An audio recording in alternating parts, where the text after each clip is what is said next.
પંચમહાલના શહેરામાં ભારે પવન અને વાવાઝોડા સાથે આવેલા વરસાદને પગલે એક મકાનની દિવાલ ધરાશાયી થઈ જતા દિવાલ નીચે દબાઈ જવાને કારણે 2ના કરુણ મોત થયા છે। પંચમહાલ અને શહેરામાં ભારે પવન તેમજ વાવાઝોડા સાથે આવેલા વરસાદની ગંભીર અસર જોવા મળી છે, જેમાં છોગાડા ગામના કલારિયા ફળિયામાં મકાનની કાચી દિવાલ ધરાશાયી થતા 2 વ્યક્તિ દિવાલની નીચે દબાઈ જતા તેમના મોત થયા હતા, જેમાં એક 42 વર્ષીય મહિલા અને 7 વર્ષના બાળક હોવાનું જાણવા મળ્યું છે। આ બનાવને પગલે ખોભાજીવડા ગામમાં શોકની લાગણી વ્યાપી ગઈ હતી। બંનેના મૃતદેહોને પોસ્ટમોર્ટમ માટે શહેરા રેફરલ હોસ્પિટલ ખાતે મોકલી આપવામાં આવ્યા હતા।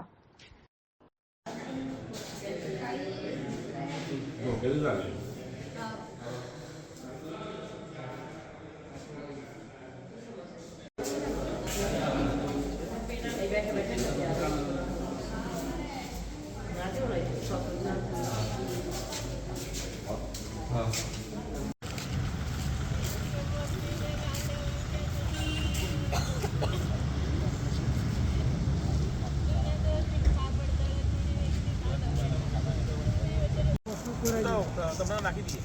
ઓ રે પાછળ આવતો પાછળ આવતો ઉમેશભાઈ, હા, વિડીયો ને મકાનના ફોટા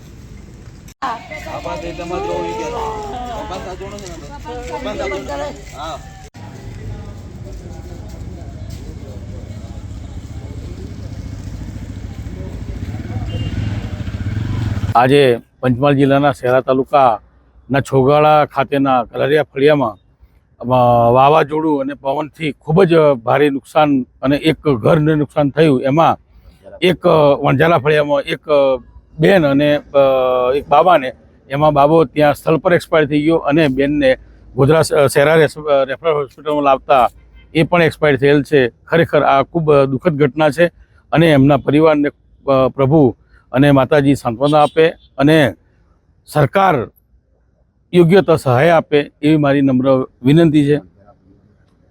શું નામ તમારું? મારું નામ ભલાભાઈ નાળા। આજરોજ શહેરા તાલુકાના છોગાડા ગામના કલારિયા ફળિયામાં વણઝારા સમાજની અંદર એવો બનાવ બન્યો છે કે મારા દીકરી એટલે મારો ભાણો અને મારા દીકરીના સાસુ, મારો ભાણો સ્થળ પર જ એક્સપર્ટ થઈ ગયો હતો અને મારી દીકરીના સાસુને 108 દ્વારા શહેરા હોસ્પિટલમાં લાવતા રસ્તામાં જ ખલાસ થઈ ગયેલા। આ બહુ દુઃખદ ઘટના છે અને વાવાઝોડાના કારણે મકાનના પતરા ઉડી ગયા અને મકાનની દિવાલ ધરાશાયીની અંદર દબાઈ જવાથી આ અઘટિત બનાવ બનેલ છે। સરકારશ્રીને 2 હાથ જોડીને નમ્ર વિનંતી કે ગરીબ પરિવાર હોય, સરકાર એમની સામે જોવે, એટલું મારું કહેવું છે। બસ મારું નામ રંગીતભાઈ વણઝારા નાડા, સામાજિક કાર્યકર અને મરણ જનાર મારી દીકરીનો મોટો બાબો 7-8 વર્ષનો ધાર્મિક કુમાર ને મરણ જનાર મારી દીકરીના સગા સાસુ, એટલી મારી હકીકત।